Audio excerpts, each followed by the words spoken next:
So ito po, isa-isahin natin yung mga components at saka functions ng microwave at saka ano ba yung sira ng microwave na to. So iti-test natin yung kanyang magnetron, yung kanyang diode, transformer, yung fuse at saka yung ganito, mga fans niya at yung mga safety switches niya sa kanyang pinaka pintuan, yung mga limit switches. So ito, yan, makita natin dito yung kanyang diode and capacitor. Ito naman yung fuse, yung nasa kulay itim.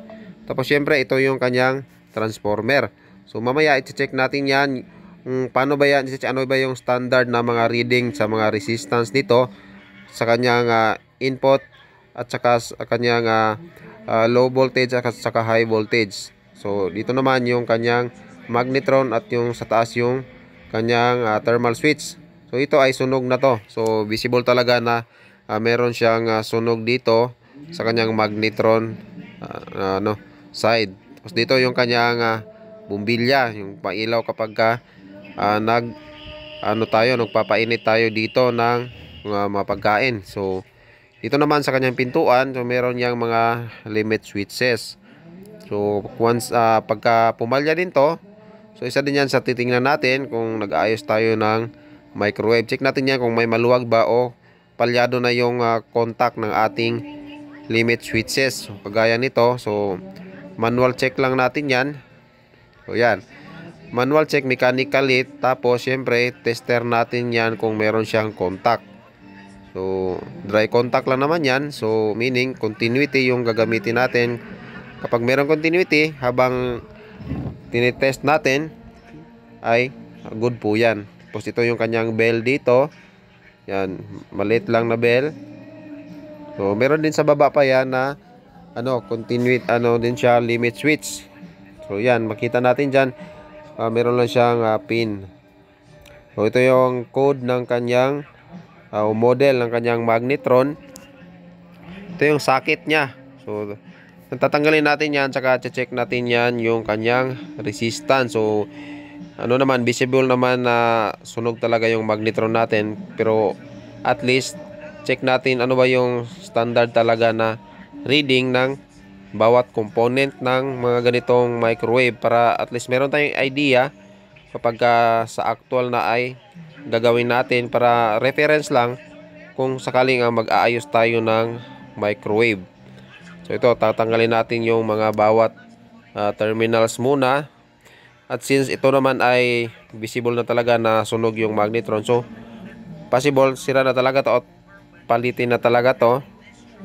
And usually naman kung sira yung magnetron, so nadadama yan kalimitan yung mga fuse. Kaya double check lang natin yung fuse, yung capacitor niya, saka yung diode. Yan yung usually nadadamay kapag sira yung natin yung magnetron. So double check natin yan mamaya yung mga dapat i-check, yung mga values niya na ating makikita. Ito yung fuse niya dito. So yan siya. So parang coil lang siya dito. So ibang klase na fuse. Pero yan, yun pa rin yung function niya, fuse pa rin yan. Ito yung reading ng ating primary line. So usually less than 5 ohms po yung reading ng ating primary line. So yan, good pa po yan. At yung ating high voltage naman is around 150 ohms. Yan, more or less 150 ohms. Tapos yung low voltage niya is below 1 ohms pababa dapat. So yan siya. So good pa po yung ating transformer dito. So ito yung kanyang high voltage, so 164 ohms. Yung low voltage niya is nasa 0.4 kanina. So good po yun. At saka yung primary niya is nasa 2. Sa capacitor niya is i-refer lang natin kung ano yung value ng ating capacitor. Dapat hindi nagkakalayo yung reading. Pero ito naman na siya, masyadong mataas. Dapat is kaparehas lang siya ng ating value ng ating capacitor, which is 0.8 more or less. So depende po sa kanyang tolerance. So ito naman masyadong mataas. Tapos syempre yung ating diode dyan, so lagay lang natin yung sa ating test probe to diode, tapos positive and negative. So dapat meron siyang reading dyan around 0.8 to 0.5 to 0.8. na reading. So pero ito wala na siyang reading, kahit balik rin natin. So damage na po yung ating diode dyan. So yan, dito naman tayo sa magnetron. Dapat yung between lines nito ay below 1 ohm po yung kanyang good reading. So ito yung kanyang actual reading dito, makikita natin sa ating tester. So 0.2, so good yung reading niya, pero since visible na yung kanyang pagkakasunog dito, syempre papalitan natin yan for safety purposes. Tapos dapat wala siyang ground. So ito good din to, wala siyang ground yan between sa kanyang terminals. Pero yan, palitan pa rin natin yan kasi maraming factors po nakakaapekto. Kahit na good pa yan sa reading natin, pero check mo sa physical naman is sunog na siya. So papalitan talaga natin yan. So may mga fuse din yan dito sa kanyang circuit board na dapat natin i-check din para masiguro natin na pagka napalitan natin yung iba ay good pa yung ibang pyesa.